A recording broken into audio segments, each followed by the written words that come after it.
यह बहुत ही प्रसिद्ध कहानी है। एक राजा अपने मन को शांत करने का बहुत प्रयास करता, पर उसका मन शांत नहीं हो पाता। इसी कारण वह हमेशा परेशान रहता। वह अपने राज्य के बड़े बड़े विद्वानों को महल बुलाता और उनसे उपाय पूछता।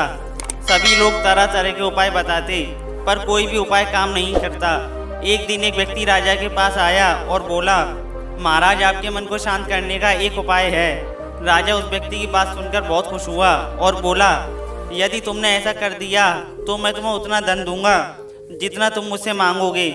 वह व्यक्ति राजा से बोला, महाराज, आपका मन मैं तो शांत नहीं कर सकता, पर एक सन्यासी हैं जो आपका मन शांत कर सकते हैं। वह एक पहुँचे हुए सन्यासी हैं, आप उनसे एक बार अवश्य मिलें, वो आपकी समस्या का समाधान कर देंगे।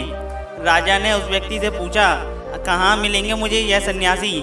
उसने बताया, यहाँ से कुछ दूर जंगल में उनकी एक छोटी सी कुटिया है। राजा अपने कुछ सैनिकों के साथ उस सन्यासी के यहाँ पहुँचा और बोला, मैंने सुना है आप बहुत पहुँचे हुए सन्यासी हैं। वह भिक्षु राजा को अनदेखा सा कर देता है। राजा सोचता है कि शायद सन्यासी ने मुझे सुना नहीं।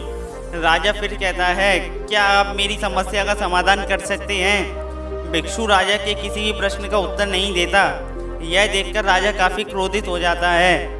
वह एक बार फिर पूछता है, क्या आप मेरे मन को शांत कर सकते हैं? भिक्षु मुस्कुराकर राजा से बोला, तुम्हारा मन क्यों अशांत है? राजा कहता है, वैसे तो मेरे पास किसी चीज़ की कमी नहीं। मेरे पास इतना धन है जिसका मुझे खुद अंदाजा नहीं।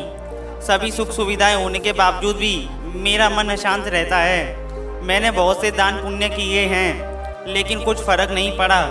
कृपा करके क्या आप मेरे मन को शांत कर सकते हैं? मैं बड़ी आशा लेकर आपके पास आया हूँ। मैंने सब उपाय कर लिए, बस आप ही मेरी अंतिम आशा हो। यह सुनकर वह सन्यासी बोला, मैं तुम्हारे मन को शांत कर सकता हूँ। राजा बहुत खुश हुआ। उसने पूछा, मुझे इसके लिए क्या करना होगा? भिक्षु ने कहा, कल सुबह मेरे पास आ जाना, पर ध्यान रहे कि अकेले आना। राजा ने कहा, ठीक है, मैं कल सुबह आपके पास आ जाऊँगा।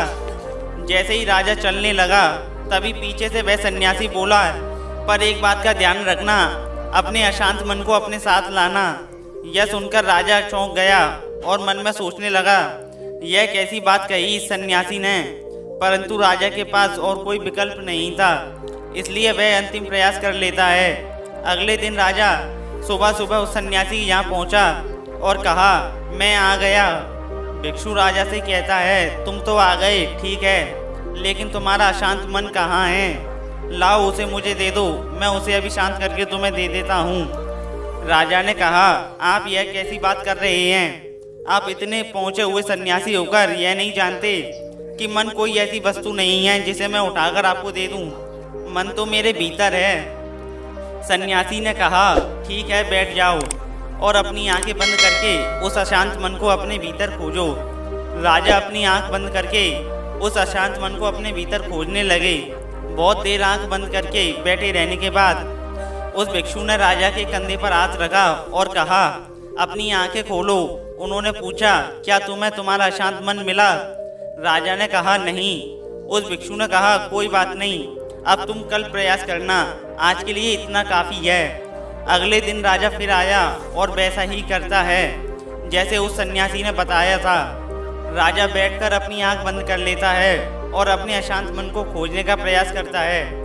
राजा बहुत देर तक बैठा रहा। भिक्षु ने फिर से उसके कंधे पर हाथ रखा और कहा, कल फिर से प्रयास करना, आज के लिए इतना काफ़ी है, अब तुम कल लाना।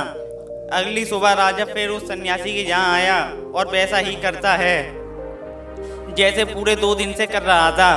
राजा आंख बंद करके फिर प्रयास करता है, लेकिन इस बार उस भिक्षु ने राजा के कंधे पर हाथ नहीं रखा। काफ़ी समय बीत गया। वह सन्यासी भी राजा के पास बैठा रहता है। पूरा दिन पूरी रात बीत गई, पर वह अपने अशांत मन को ढूंढता रहा। अगले दिन सुबह राजा की आंखें खुलीं और जैसे ही राजा की आंख खुली, उसने अपने सिर को उस सन्यासी के चरणों में झुका दिया। उसने कहा, मुझे मेरा अशांत मन तो नहीं मिला, पर वह शांति जरूर मिल गई जिसकी तलाश में मैं अब तक भटक रहा था। अपने मन की शांति को बाहर खोजने की बजाय अपने भीतर ही खोजो, क्योंकि वह शांति आपके अंदर ही मिलेगी।